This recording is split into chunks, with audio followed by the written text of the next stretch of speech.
एक दुकानदार म्हणजे सध्या कार्यक्रमात दुकानदारीचा, आता मी म्हण दुकान टाकले, तुम्ही गिरायक म्हणून येणार, तुम्ही एकटे येणार का? आता का तर दुकानात घ्यायचं काय, तुम्ही थोडं दिवस साडी घेऊन जाणार.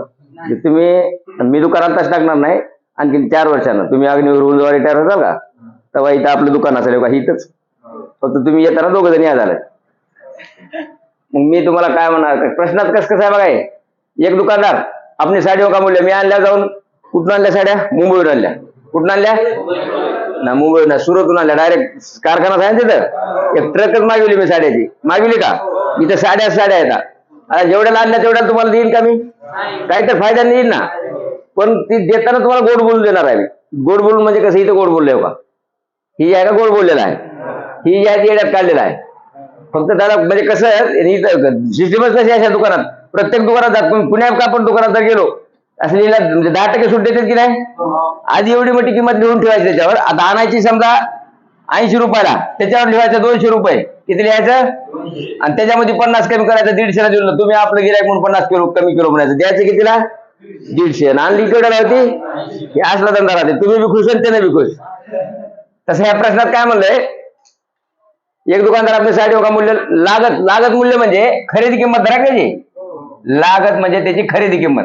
खरेदी किमतीपेक्षा 20% जास्त वाले लय काय लिहून आले. 20% म्हणजे किती मागे 20, 100 मागे 20. आपण असं समजू की त्या साडीला तर 100 रुपयाला आणलं होतं, किती आणलं होतं, 100 रुपयाला, तर 20% जास्त लिहायला म्हणजे 100चं 20% किती बघा, 100चं 20% म्हणजे हे काय 20% म्हणलं की भागिले 100, 100 एक्स्ट्रा किती लिहा फक्त तर साडी आणली कितीला होती दुकानदार, म्हणजे मी साडी सुरतून केवढ्यात आणले, त्याच्यावर किंमत किती टाकून ठेवालो, का तर 20 एक्स्ट्रा टाकालो ना, म्हणजे मी पहिले खरेदी 100 प्लस एक्स्ट्रा 20 अशी किती टाकालो साडीवर किंमत.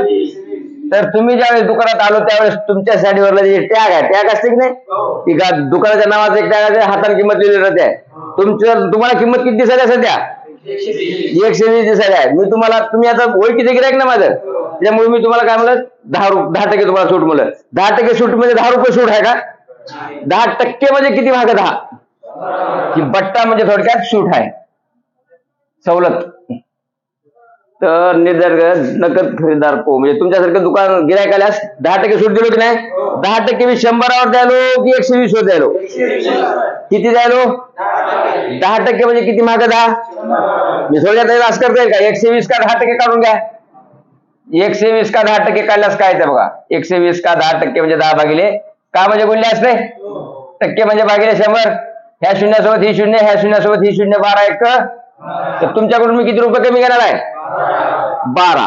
आता वस्तूची तुमचा टॅग कितीचा होता, कमी किती घ्यायलो, म्हणजे मी कमी किती करायला बघा, 120 मधून 12 कमी केले म्हणजे तुमच्याकडून पैसे किती घेणार आहोत आम्ही, शून्यातून 2 जात नाही इकडे, आजच्या इकडे इथे 10 इथे राहिले 1, 10तून 2 गेले, 1 मधून 1 गेलं, आणि 81. तुमच्याकडून पैसे किती घ्यायलो मी, 108 साठी. माझ्या गल्ल्यामध्ये किती पैसे पडले, माझ्या गल्ल्यात पैसे किती पडले, त्या 108 साठी मी सुरत मध्ये पैसे किती दिले, माझा फायदा 100 भाग किती झाला. आपल्याला प्रतिशत करायचे की नाही, लाभ प्रतिशत करायचे, म्हणजे 100 भाग किती लाभ झाला, म्हणजे 100 भाग किती लाभ झाला, 8 रुपये. म्हणजे 108 रुपयाला तुम्हाला दिली, मी त्याच्यासाठी 100 घातले होते, म्हणजे माझ्या पदरात किती पडले, म्हणून आपलं उत्तर आहे 8% पर्यायचा होता.